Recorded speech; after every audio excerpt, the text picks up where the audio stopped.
Hello दोस्तों, कैसे हैं आप लोग। मुझे आशा है बहुत अच्छे होंगे।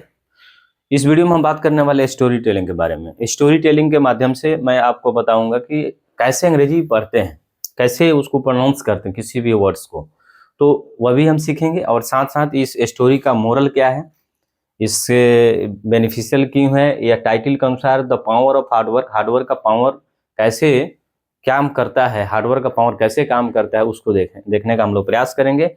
दोनों काम होगा, पढ़ने का पता भी चलेगा किस वर्ड को क्या बोलते हैं, और इसके मोरल से पता चलेगा कि हम व्यक्ति को कैसा होना चाहिए। ठीक है ना। तो चलिए पहला पहला का बात करें, यानी कहने का मतलब टाइटल का, तो द पावर ऑफ हार्डवर्क, यानी हार्डवर्क हम करते हैं वह किस तरह से काम करता है, किस तरह से एनर्जी देता है, किस तरह से हमारे हमको सक्सेस दिलाता है। तो इसको हम लोग समझेंगे, द पावर ऑफ हार्डवर्क। ठीक है ना। हार्डवर्क कोई व्यक्ति कर रहा है, कड़ी मेहनत कर रहा है, तो उसका क्या रिजल्ट होता है यह देखना है इसमें। चलिए बात करते हैं। तो रामू एक कैरेक्टर है इसमें, एक पात्र है जिसका नाम है रामू। रामू वाज, देखिए पास्ट टेंस में कोई भी कहानी जो होता है ना, पास्ट टेंस में तो बीती हुई घटना होता है। तो रामू वाज, रामू सिंगुलर है तो वाज हो गया है। ठीक है। Ramu was young boy. ठीक है ना। ये आर्टिकल ये लगाया है क्योंकि यहाँ सिंगुलर काउंटेबल नाउन है बॉय, और ये भी एडजेक्टिव या आर्टिकल एडजेक्टिव के तौर पर काम करता है। तो Ramu was a young boy, Ramu एक यंग बॉय था, एक जवान लड़का था। Who lived in a small village. ठीक है ना। कौन छोटे से गांव में रहता था, तो हु किसके लिए यूज किया गया है, इस रामू के लिए यूज किया गया है। ठीक है ना। और रामू के अकॉर्डिंग यहाँ भी2 है तो कोई दिक्कत नहीं, सबके साथ तो भी2 ही आता है। तो यह हु किसके लिए, रिलेटिव प्रोनाउन की बात की। यह हु क्या है, इसको हु को बोलते हैं रिलेटिव प्रोनाउन। ठीक है ना। रिलेटिव प्रोनाउन है, और ये किसके लिए आया है, तो यह रामू के लिए आया है। इस सेंटेंस को कनेक्ट कर रहा है। ठीक है ना। रामू एक जवान लड़का था जो एक छोटे से गांव में रहता था। ठीक है। हिज फैमिली, यानी हिज कौन है, तो रामू है। ठीक है ना। यानी उसका परिवार वाज वेरी पुअर, बहुत गरीब था। बट फिर भी, यानी लेकिन, हिज पेरेंट्स ऑलवेज, उसके माता पिता, ठीक है ना, टॉट हिम, उससे सिखाते थे, बताते थे the value of education, education की महत्व क्या है, एजुकेशन की जरूरत क्या है, एजुकेशन की इम्पोर्टेंस क्या है, इस चीज को बताते रहते थे उनके माता पिता। किसको, रामू को। ठीक है। एवरी डे, यानी प्रत्येक दिन, रामू, ठीक है ना, रामू तो लड़का था young, walked 5 kilometres to reach his school, अपने स्कूल जाने के लिए वो रोज 5 किलोमीटर की दूरी तय करता था। कौन, रामू। यानी उसके घर से 5 किलोमीटर दूरी पर था स्कूल। ठीक है।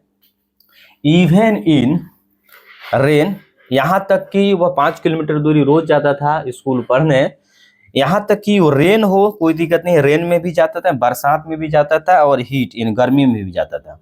उसके लिए कोई मैटर नहीं करता था कि बरसात गर्मी, यानी बरसात हो या गर्मी हो, दोनों केस में स्कूल प्रतिदिन जाता था। He never missed his classes. ठीक है ना। वह अपने क्लास को कभी मिस नहीं करता था, इसका मतलब वह डेली स्कूल जाता था। चलिए आते हैं।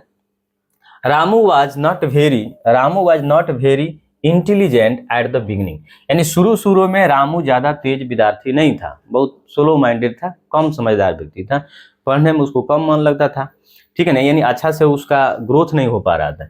तो शुरू में वह अच्छा इंटेलिजेंट नहीं था, मतलब कि तेज नहीं था।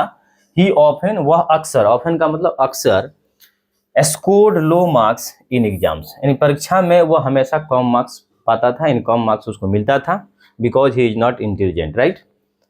मेनी स्टूडेंट्स, अधिकांश बच्चे, लाफ्ड एट, लाफ के साथ एट होता है, यानी प्रीपोजिशन एट का यूज किया जाता है। यह प्रीपोजिशन एट जो है, ये लाफ के साथ एट का ही यूज किया जाता है। जब हम किसी व्यक्ति पर हंसते हैं तो एट लगाते हैं। तो एट हिम, यानी बहुत सारे बच्चे, यानी मैक्सिमम बच्चे उसके ऊपर हंसते थे। ठीक है ना। यानी रामू पर हंसते थे। एंड आवर कॉल्ड हिम डल, और उसे सुस्त कर बुलाते थे। ठीक है ना। यानी लेजी कर बुलाते थे। समटाइम्स, कभी कभी, रामू को लगता था, रामू फेल्ट सैड, रामू कभी कभी उदास हो जाता था। ठीक है। Sorry.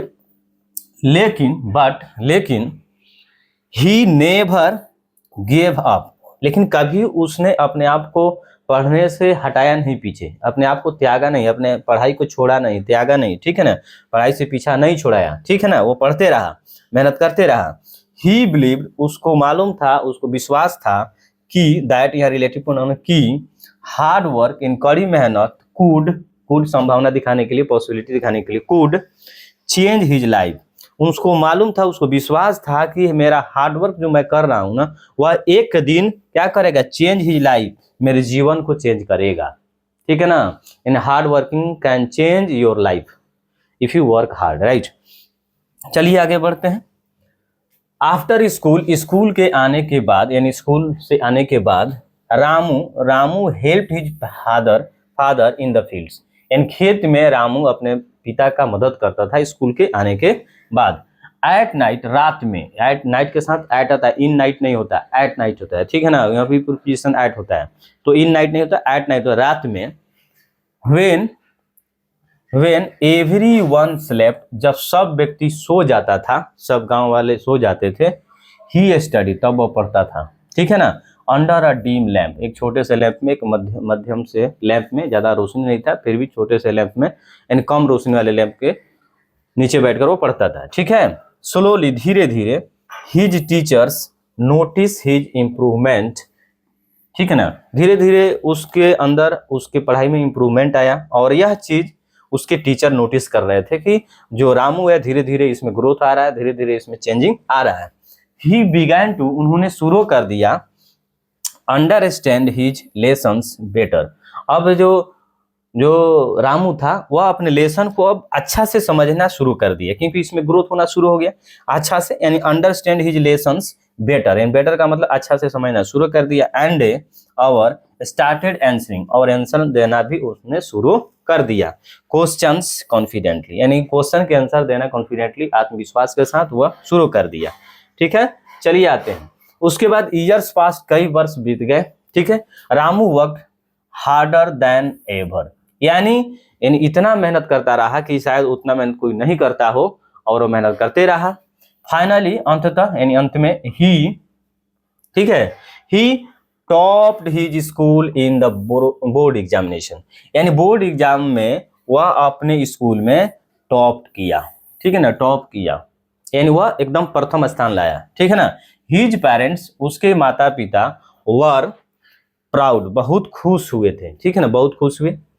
And the villagers praised him, और लोगों ने उसकी बहुत प्रशंसा की, भाई की रामू इतना कमजोर बच्चा पढ़ने में था, इतना अच्छा वर्क किया, इतना हार्ड वर्क किया कि वह आज स्कूल में टॉप किया है, ठीक है ना। तो सारा लोग खुश थे, सारा लोग प्रेज किया।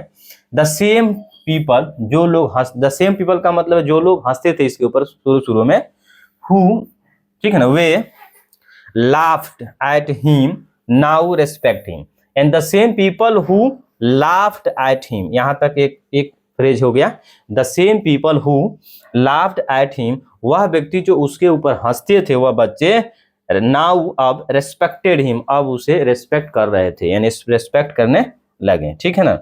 चलिए, उसके आदर करने लगे। रमेश नहीं है जी, यहाँ रामू है, ठीक है ना, रामू है।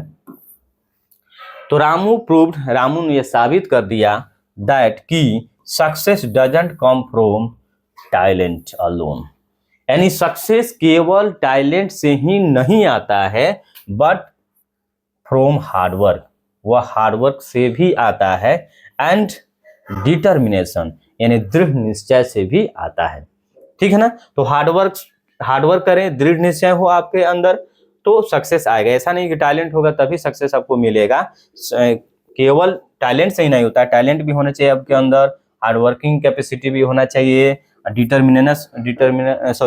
डिटर्मिनेशन होना चाहिए, यानी जो बोलते हैं ना 3D, यानी determination, dedication and discipline leads success, ठीक है ना, लीड सक्सेस। तो यह आपका हार्डवर्किंग हो, उसके बाद डिटर्मिनेशन हो, यह वाला दृढ़ निश्चय, और आपका डिसिप्लिन हो, तो कोई भी व्यक्ति आपको सफल होने से नहीं रोक सकता। डिसिप्लिन यही ना था कि वह किसी भी कंडीशन में अपने पढ़ाई नहीं छोड़ा, पढ़ाई जारी रखा, यानी कमजोर था, लोग हंसते थे, फिर भी वो अपने पढ़ाई को क्या किया, जारी रखा, ये डिसिप्लिन है, ठीक है ना। किसी भी कंडीशन में अपनी पढ़ाई को छोड़ा नहीं, तो डिसिप्लिन उसके अंदर था, हार्डवर्किंग था, और डिटर्मिनेशन था, हार्डवर्क करता था, मेहनत, स्कूल से आकर अपने माता पिता का मदद खेत में भी करता था, हार्डवर्क भी था, घर पर भी रात को सब सो जाते थे तो पढ़ता था, तो हार्डवर्क था। डिटर्मिनेशन का मतलब दृढ़ निश्चय था कि मैं एक दिन सक्सेस गेन करूंगा, प्राप्त करूंगा, और वो करते रहा, और अंततः उसको सक्सेस मिली। मोरल क्या है, हार्डवर्क ऑलवेज ब्रिंग्स सक्सेस, यानी हार्डवर्क जो होता है ना, वह हमेशा सक्सेस लेकर आती है। यानी अगर बात करें हार्डवर्क की, तो हार्डवर्क अगर करते हैं तो सक्सेस जरूर लेकर आएगा वो हार्डवर्क। ठीक है, और इसमें कुछ वोकैबुलरी है उसको देख लेंगे। यहाँ पर आप देखेंगे तो क्या है, पहला यहाँ पर विलेज का मतलब गांव होता है, एजुकेशन का मतलब शिक्षा होता है, मिस्ट का मतलब छोड़ा होता है यानी छोड़ देना, इंटेलिजेंट का मतलब बुद्धिमान होता है, तेज होता है, लाफ्ट का मतलब हंसना होना, ये हंसे हो गए। V2 है गिव अप, ये भी V2 हार मानना, ठीक है ना, हार नहीं माना, उसको गिव अप नहीं किया। इंप्रूवमेंट यानी सुधार किया अपने आप में। कॉन्फिडेंटली यानी आत्मविश्वास के साथ काम करता था। प्रेज मीन्स प्रशंसा लोगों ने किया इनको। डिटर्मिनेशन का मतलब दृढ़ निश्चय, ठीक है ना। तो यह चीज आप लोग याद कर लीजिएगा। मुझे आशा है कि इस स्टोरी टेलिंग के माध्यम से आपको स्टोरी भी समझ में आ गया, उसका मोरल भी समझ में आ गया। तो आज से आप हार्डवर्क भी करना शुरू कर देंगे, और आपको किस वर्ड को क्या बोलते हैं यह भी समझ में आपको आ गया होगा। Thank you, have a nice day.